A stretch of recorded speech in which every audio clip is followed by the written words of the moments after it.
大家问千万字，大家要和大家做伙来捌一字。今仔日要甲大家小解这一字，咱同齐来看到，这读做考，考题的考，读考考第三条。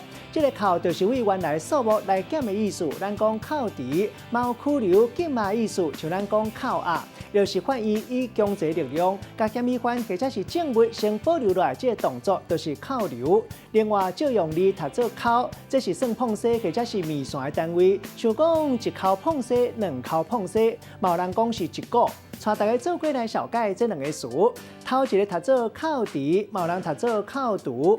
咱头前讲到，就是为原来数目减掉。第二个词读做三对四考，意思就是这考遐考，就是讲考题的项目侪侪。咱用一句话来举例，甲这两个词甲做伙。